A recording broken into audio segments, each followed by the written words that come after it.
The Indian independence movement encompassed activities and ideas aiming to end the East India Company rule in the British Raj in the Indian subcontinent. The first organized militant movements were in Bengal, but they later took to the political stage in the form of a mainstream movement in the then newly formed Indian National Congress, with prominent moderate leaders seeking only their basic right to appear for Indian civil service examinations, as well as more rights, economic in nature, for the people of the soil. The early part of the 20th century saw a more radical approach towards political self-rule proposed by leaders such as the Lal, Bal, Pal, and Aurobindo Ghosh. The last stages of the self-rule struggle from the 1920s onwards saw Congress adopt Mohandas Karamchand Gandhi's policy of non-violence and civil resistance. Muhammad Ali Jinnah's constitutional struggle for the rights of minorities in India, and several other campaigns. Activists Netaji Subhash Chandra Bose and Bhagat Singh preached armed revolution to achieve self-rule. Poets and writers such as Rabindranath Tagore, Subramania Bharathi, Allama Iqbal, Josh Malihabadi, Muhammad Ali Juhar, Bankim Chandra Chattopadhyay and Qazi Nazrul Islam used literature, poetry and speech as a tool for political awareness. Feminists such as Sarojini Naidu and Begum Rokeya championed the emancipation of Indian women and their participation in national politics. Babasaheb Ambedkar championed the cause of the disadvantaged sections of Indian society within the larger self-rule movement. The period of the Second World War saw the peak of the campaigns by the Quit India movement led by Mahatma Gandhi and the Indian National Army movement led by Netaji Subhash Chandra Bose. The Indian self-rule movement was a mass-based movement that encompassed various sections of society. It also underwent a process of constant ideological evolution. Although the basic ideology of the movement was anti-colonial, it was supported by a vision of independent capitalist economic development coupled with a secular, democratic, republican, and civil libertarian political structure. After the 1930s, the movement took on a strong socialist orientation, due to the increasing influence of left-wing elements in the Congress as well as the rise and growth of the Communist Party of India. The All India Muslim League was formed in 1906 as a separate Muslim party which later in 1940 called for separate state of Pakistan. The work of these various movements led ultimately to the Indian Independence Act 1947, which ended the suzerainty in India and the creation of Pakistan. India remained a dominion of the Crown until the 26th of January 1950, when the Constitution of India came into force, establishing the Republic of India. Pakistan was a dominion until 1956, when it adopted its first republican constitution. In 1971, East Pakistan declared independence as the People's Republic of Bangladesh. Background: early British colonialism in India. European traders first reached Indian shores with the arrival of the Portuguese explorer Vasco da Gama in 1498 AD. At the port of Calicut, in search of the lucrative spice trade. Just over a century later, the Dutch and English established trading outposts on the subcontinent, with the first English trading post set up at Surat in 1612. Over the course of the 17th and early 19th centuries, the British defeated the Portuguese and Dutch militarily, but remained in conflict with the French, who had by then sought to establish themselves in the subcontinent. The decline of the Mughal Empire in the first half of the 18th century provided the British with the opportunity to seize a firm foothold in Indian politics. After the Battle of Plassey in 1757 AD, during which the East India Company's Indian Army under Robert Clive defeated Siraj-ud-Daulah, the Nawab of Bengal, the company established itself as a major player in Indian affairs. After the defeat of Tipu Sultan, most of South India came either under the company's direct rule, or under its indirect political control as part of princely state in a subsidiary alliance. The company subsequently gained control of regions ruled by the Maratha Empire, after defeating them in a series of wars. Punjab was annexed in 1849, after the defeat of the Sikh armies in the First and Second Anglo-Sikh Wars. In 1835, English was made the medium of instruction in India's schools, and many Indians increasingly disliked British rule. With the British now dominating most of the subcontinent, many Brits increasingly disregarded local customs and mistreated Indians. Early rebellion. Puliteva was one of the earliest opponents of the British rule in India. He was in conflict with the Nawab of Arcot, who was supported by the British. Theva's prominent exploits were his confrontations with Maradana Yagam, who later rebelled against the British in the late 1750s and early 1760s. Nelkatonsville was the headquarters of Puliteva, the first chieftain in India to resist the British. He was the principal architect of the coalition of the Palayakas organized against the Nawab. The Nawab acknowledged his victory by presenting him with a gold plate and sword. Kerala Varma Pajasi Raja was one of the earliest freedom fighters in India. He was the Prince Regent of the princely state of Kottayur in North Malabar, near Kannur, India between 1774 and 1805. He fought a guerrilla war with tribal people from Wynad supporting him. He was caught by the British and his fort was razed to the ground. Veerapandiya Kattabomman was an 18th-century Palayakaran chieftain from Panchalankurichi in Tamil Nadu, India, who waged a war against the British East India Company. He was captured by the British and hanged in 1799 CE. Kattabomman refused to accept the sovereignty of British East India Company, and fought against them. Dhiran Chinnamalai was a Kongu chieftain and Palayakara from Tamil Nadu who fought against the British East India Company. British forces managed to stop the armies of the Allies, and hence Chinnamalai was forced to attack Coimbatore on his own. His army was defeated and he escaped from the British forces. Chinnamalai engaged in guerrilla warfare and defeated the British in battles at Koveri in 1801, Odanalai in 1802 and Arakalur in 1804. In September 1804, the king of Kurda, Kalinga, was deprived of the traditional rites at Jagannath Temple, which was a serious shock to the king and the people of Odisha. Consequently, in October 1804 a group of armed Paiks attacked the British at Pipili. This event alarmed the British force. J. Rajguru, the chief of army of Kalinga, requested all the kings of the state to join hands for a common cause against the British. Rajguru was killed on 6 December 1806. After Rajguru's death,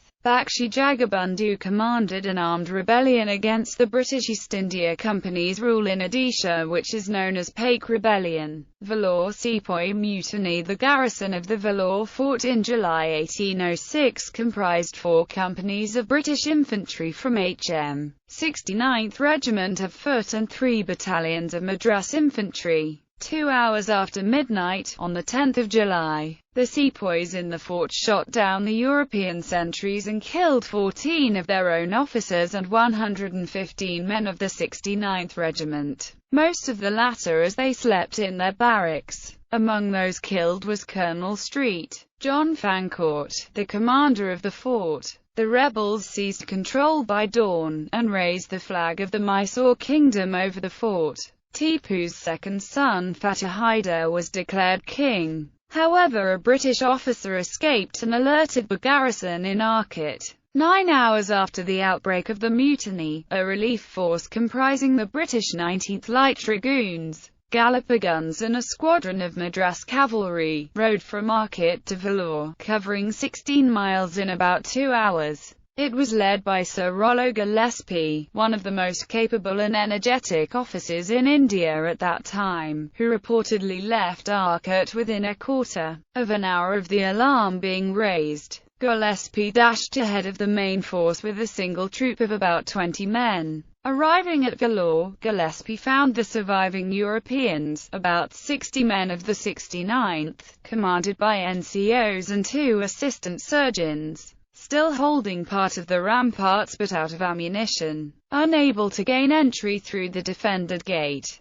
Gillespie climbed the wall with the aid of a rope and a sergeant's sash which was lowered to him, and to gain time led the 69th in a bayonet charge along the ramparts. When the rest of the 19th arrived, Gillespie had him blow the gates with their galloper guns, and made a second charge with the 69th to clear a space inside the gate to permit the cavalry to deploy. The 19th and the Madras cavalry then charged and slaughtered any sepoy who stood in their way. About 100 sepoys who had sought refuge in the palace were brought out, and by Gillespie's order, placed against a wall and shot dead. John Blackiston, the engineer who had blown in the gates, recalled, "Even this appalling sight I could look upon, I may almost say, with composure. It was an act of summary justice, and in every respect a most proper one. Yet, at this distance of time, I find it a difficult matter to approve the deed, or to account for the feeling under which I then viewed it."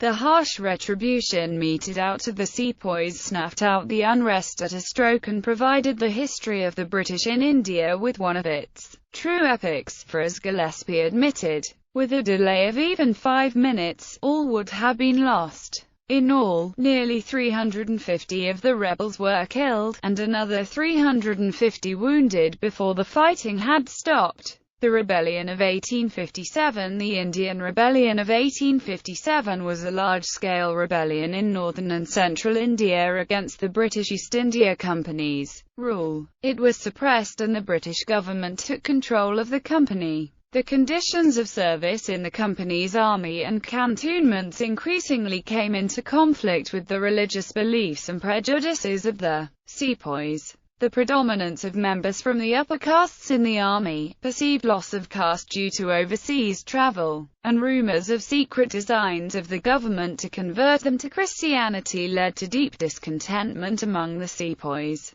The sepoys were also disillusioned by their low salaries and the racial discrimination practiced by British officers in matters of promotion and privileges. The indifference of the British towards leading native Indian rulers such as the Mughals and ex-Peshwas and the annexation of Oudh were political factors triggering dissent amongst Indians. The Marquis of Dalhousie's policy of annexation, the doctrine of lapse applied by the British, and the projected removal of the descendants of the great Mughal from their ancestral palace at Red Fort to the Qutb also angered some people. The final spark was provided by the rumoured use of tallow and lard in the newly introduced pattern 1853 Enfield rifle cartridges. Soldiers had to bite the cartridges with their teeth before loading them into their rifles, and the reported presence of cow and pig fat was religiously offensive to both Hindu and Muslim soldiers. Mangal Pandey, a 29-year-old sepoy, was believed to be responsible for inspiring the Indian sepoys to rise against the British. In the first week of May 1857, he killed a higher officer in his regiment at Bharatpur for the introduction of the offensive rule. He was captured and was sentenced to death when the British took back control over the regiment.